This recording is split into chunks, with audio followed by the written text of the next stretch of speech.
with the economy as it is, you wouldn't think a lot of people are building new homes these days. And if the economy were the only problem, well, that'd be one thing. But builders here in Connecticut say even in the best of times, construction is more complicated than it sometimes should be because of a multi-step permitting process required here in the state.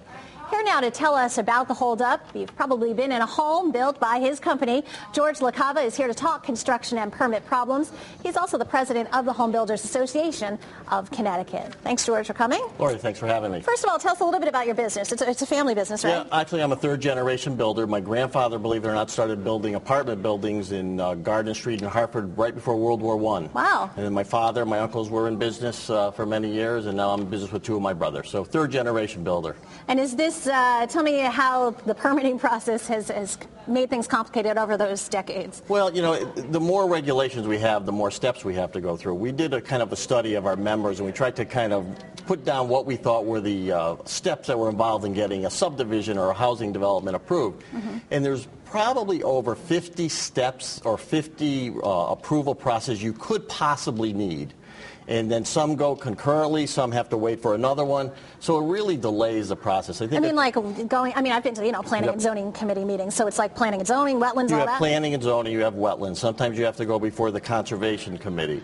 You also have, if you have sewer systems, you have to go to the Department of Health, DEP. There's WPCAs. It's just, the list is, endless. And then you have to deal with utilities, electrical utilities, gas. So it really is a prolonged process. But couldn't some people say, well, I mean, that's the home building business. You got to go through a lot of steps. So. Well, I think that you could say that, and there are steps, but I think there are ways to speed it up. And I think one thing that's kind of unique is this year we had our Builders Industry Day at the Capitol yesterday, and we found ourselves supporting a lot of bills that are before the legislators that are actually looking to streamline the process. Why do you think that there is that movement now? Why are they supporting it? Well, I think a couple of things. I think that people realize the impact that housing does have on the economy. And I think also just in general the general business climate is that they need to be able to move faster so that you can promote growth and jobs in the state. We find that that it's just housing, believe it or not, we've done a study in that 100 new houses we find creates 325 new jobs and brings in almost $21 million to local economies in the first year. And that doesn't even take into account the ongoing stimulus that it does provide to the economy. So, but there also might be a group of people who would say, well, I mean, this guy makes money building houses. Of course he wants to build them faster. I mean, are you anti-regulation? No, we're not anti-regulation at all. And it's not that we want to build them faster, but I'll give you an example. Last year we had 3,200 permits in the state of Connecticut. Normally, Connecticut should be able to sustain 10,000 to 12,000 a year. Mm-hmm. Now, we're coming into an economic cycle that we're going to have a $550 million deficit in the state of Connecticut this year, looking to grow to $1.5 billion in the next 2 years. They're not going to solve $1.5 billion deficit just by taxing and spending cuts. They need to encourage business growth to help get money into the economy. Right now, the last year, there hasn't been a lot of projects approved. People aren't going for projects because it just the climate isn't there and people are holding money tight to the vest. So now what's going to happen if the economy starts to change and people want to invest in Connecticut and start spending money, you're going to take 2 years to 3 years to get a project approval.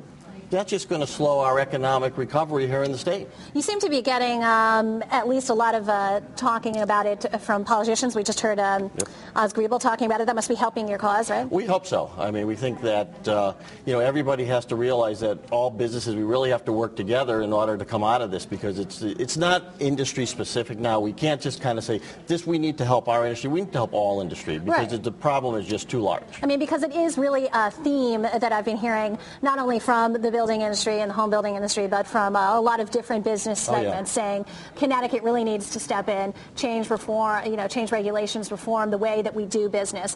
I guess your group, Home Builders Association of Connecticut, must be watching all of these very spirited races closely, right? Oh, yes. And, we have our own opinions of who we think should be in, but, like everybody else, we really have to look to do what's best for the state and what's best for the country right now. Right. What else I know that you spent a lot of time up at the Capitol this week. What other things are you pushing there? Well, right now, like I said, we found ourselves in a good position where we could approve a lot of things. Unfortunately, we have a wetland bill that's been coming back, year after year. I think it's in its fourth or fifth year that we're trying to I don't want to say oppose, but it's really a bill that's not needed. Already the wetlands commissions have enough power and jurisdiction to control the wetlands and make sure that things are done. And this is, again, going to just hurt the economy. It's going to hurt housing.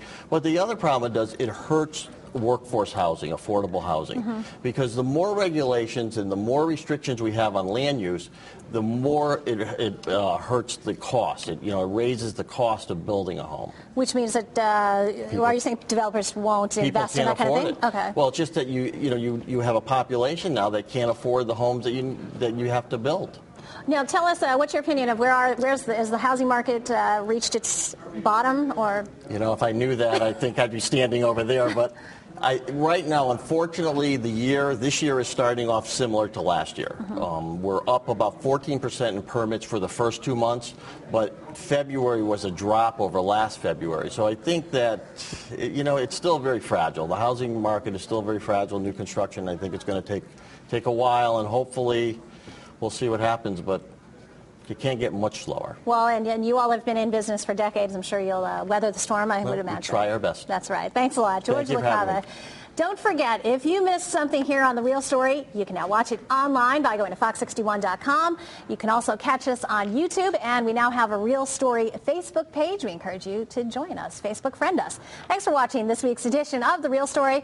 We'll see you here again next week.